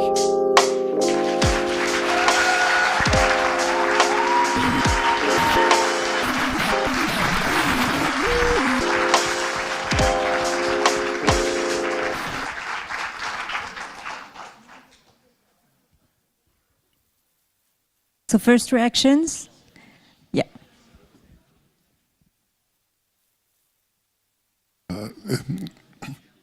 Fantastic project. I really feel compelled to it personally. I love this style of visuals, and object design is amazing. I think it's right on point.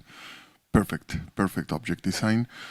I just must ask, because I'm a huge fan of this franchise.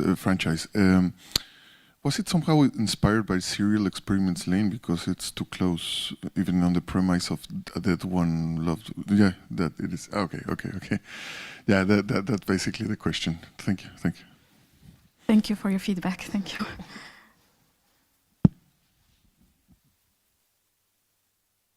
Any other? Yeah.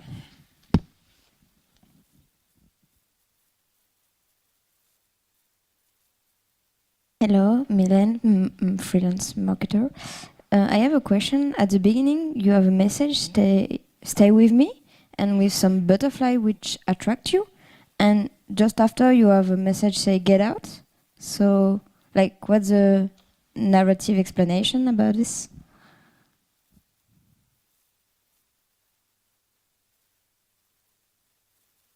So basically, Nova is dead. And our character came to mourn her in her apartment. She feels kind of happy that she's coming, and she wants her to stay here to kind of like look at her stuff. But she doesn't want her to like look at everything, everywhere, you know, on all her very private and personal spaces. That's why at some point, when Diane, while looking through her privacy, kind of goes a bit too far and looks too much into her things, she says, okay, that's enough.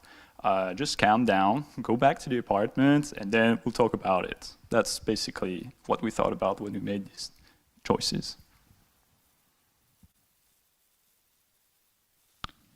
Hello, I'm Sylvain, gameplay programmer at Ubisoft. I have two questions. The first one is on the objects that we can interact with in Nova's apartment.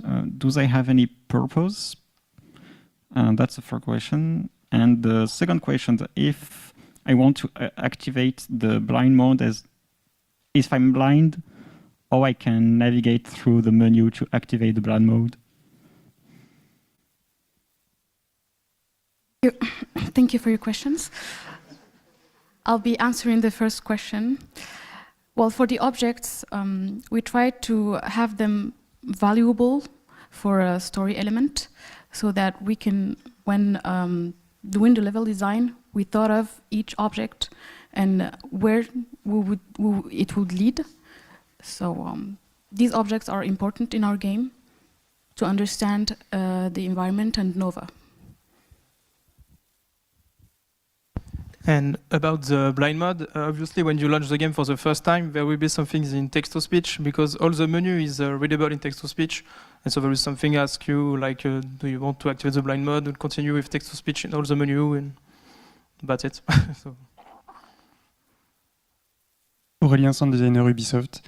Just wanted to say congratulations for especially the music, I loved it, and the transition, all the work you made on the second part with the transition between the screens and the effects. It was really well done. So congratulations.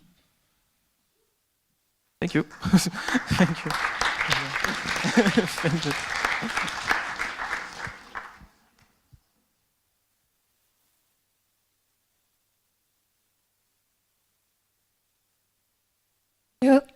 Thank you for your presentation. Honestly, I could have spent hours in Nova's world. I really was sad when I was kicked out. It was really amazing. I don't know if I was playing at some point, but I just wanted to say I was so feeling good, and I was very impressed by what you have achieved in visually speaking. It's awesome, I think. Thanks for the great effort on accessibility. It's very cool to see a prototype on that. So thank you. Congratulations. It was very impressive. Thank you. Thank you very much.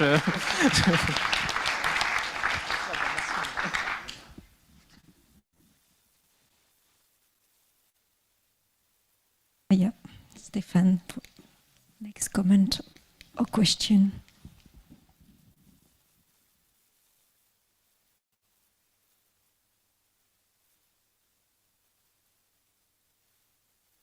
So first, thanks for the game, for the originality and the work you have done. I like almost very much the sound, and I should try the game.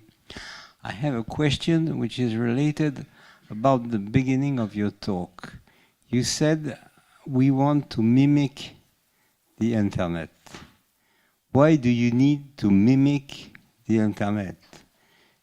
Was it possible, like in augmented reality games, to build a game where all the hyperlinks are real hyperlinks on the internet, where you have false Facebook pages or Twitter message, and for the part where you are exploring the space, something like an IR interface. My question, I will not go into detail, I don't have the solution, and it's a question, why to mimic the internet as you have the internet as a playground? First answer, and I'll give the mic to Théophile, but why not seeing internet in another way? So yeah, one of our biggest convictions when we started working on the project was not to depict it the way we usually see it. For example, in Wreck-It Ralph, it's like, you know, these very colorful things, or we do not either want to go in the full interface way, because one of the things that actually made us like kind of work on the project was that we all thought that what happened on the internet, on the virtual world, is as real as reality. And from this premise, we were like, it makes sense to actually make it a 3D world, because that's how we perceive it when we kind of like project our consciousness on our phones or on screens and stuff. So it made sense to create a 3D world, but yes, obviously some informations are quite hard actually to transmit through only a 3D space, and you need to get like kind of the full experience of internet, these kind of little windows where you can actually interact with the things like, you know, chats and blog posts and stuff like that. So that's why we tried to kind of blend the two and to purposefully place these little windows in the space to help explore it and make it a bit more interesting. So yeah, the idea was really that it's as real as reality, so it should look like reality, yet we still need to feel that it's virtual. That's why it's kind of glitching out sometimes and things are loading. We wanted to remind the player that, hey, this is a virtual world. You were not just teleported by some crazy man inside a crazy experiment thingy. It's just virtual, and you're experiencing the personal space of Nova. So yeah. Hey, congratulations for the project overall. I just wanted to take the opportunity to give a very special congratulations to the artists, because you guys did very great. I'm a bit sad because I know that the other internet disappeared, and I was really eager to see it. But what you done instead, I think you found a brilliant solution in mixing something that is a very retro aesthetics that looks like the BIOS screen that I used to nerd around when I was a teenager, and to mix it with like very modern aesthetic. It's very complicated to find a good balance when you're mixing two anachronic aesthetics, but you did somehow. And really congratulations on that. That's it. Thank you. Just one more thing about the transition. It was both well done on the sound and on the images, and it was a feedback from the previous presentations, so kudos on that. And about the story leading, I was wondering, will you have plan of when you come back to the main room, will the real world will have some information about you can go back with it? Will the real object will change? Indeed, we talked about hyperlinks. So being in the studio and coming back to the studio, we'll be discovering new hyperlinks that will be activated through the course of the story to be able to discover other virtual spaces overall. Hi. I hope I answered the question. Hi, it's Aida. Bravo, and it's a beautiful project about mémoire, about disappearance. I love the idea that a sound is completely holistic and somebody who cannot see can feel the mood. In the visual side, I think you should, as you gave everything in sound, you should maybe you can take pieces. You know, vision is very analytical, and maybe there is in painting we call it non finito, when you do something and you don't finish. And this mystery of the no finish or the missing part, the blind spot of the image, can help us to enter into the mood of memories. If you show everything, it's like if we are seeing the news every night. We are not looking for the news, we are looking to do the puzzle with you. And if the puzzle is not finished, even at the end of the game, it's good enough. It's good enough because we have the feeling of that, to reconstruct something that we cannot reconstruct anymore. It's just, you know, the effort we are doing to bring somebody back to life or bring somebody. It's a beautiful thing, and you have maybe you should keep it like this, not giving the whole answer because it will never come like we hope. So it's better to let it mysterious. Thank you. Thank you very much for your feedback, Aida.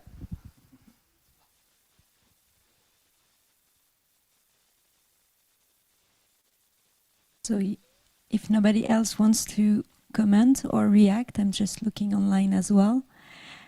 I would propose to end the day there. So congrats to the team once again.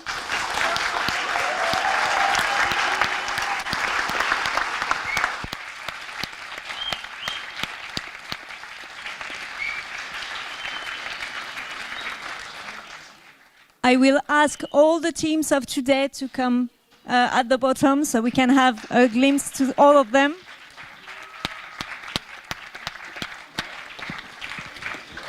In the meantime, I want to say thank you to all the technical team, the administrative team, so Florian, Javier, Tristan, May, Hélène, Charline, everybody, and also thank you for the pedagogical team that help the students follow their trail to develop these projects. I want to finish with thanking you, jury. Thank you very much for this exchange we had today and all the remarks and comments you made. What a journey.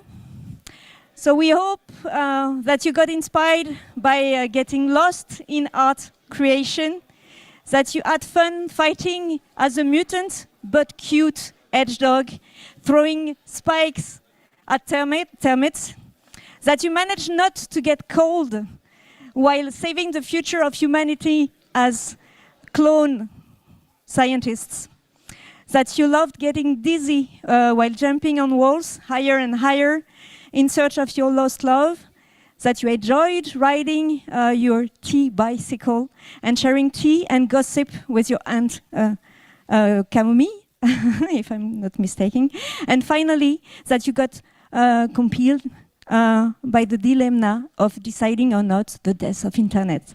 Thanks guys for your creativity, thanks for your hard work, it was a great pleasure working with you.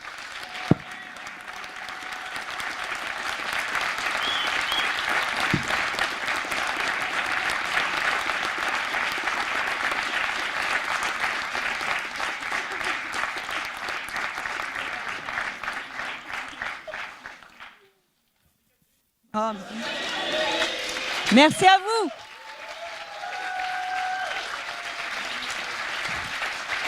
And while we take a picture of this great cohort, I will give the mic to Salome, the great godmother of this cohort, for the final words. Thank you, Catherine. Yes.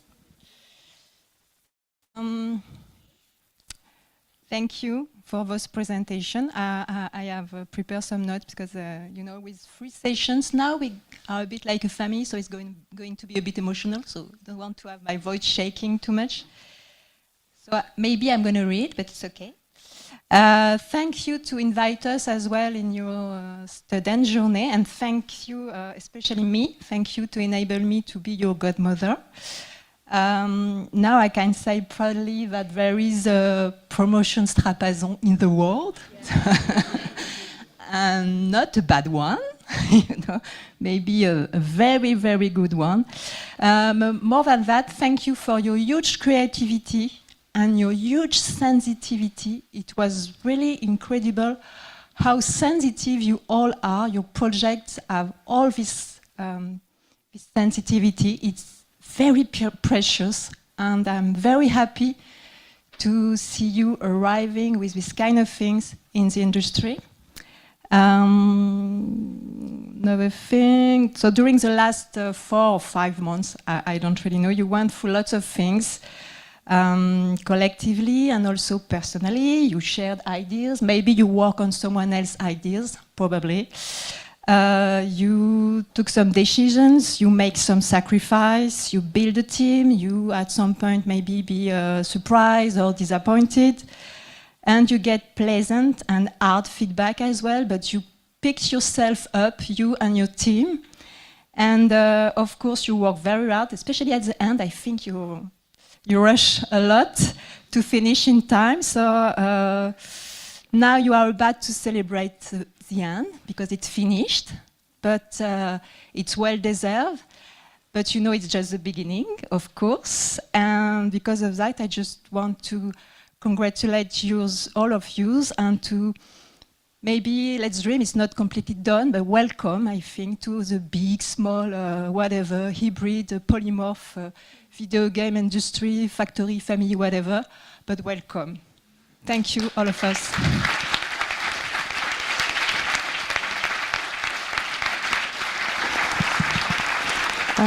Martha.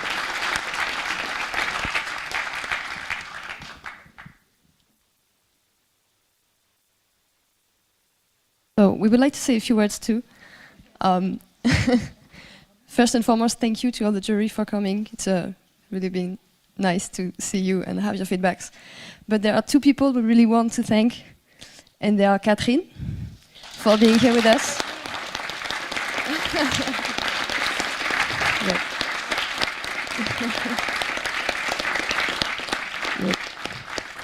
You've really been incredible. It was a pleasure working with you, and we're really happy to have you with us. Thank you very much. And also Salome for being our godmother.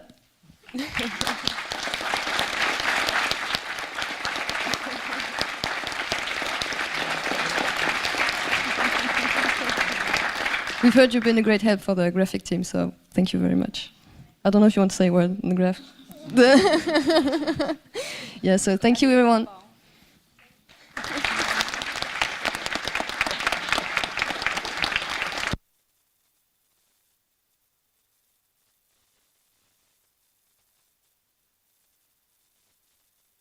There are still a few times if you want to test all the games there on top, and congrats.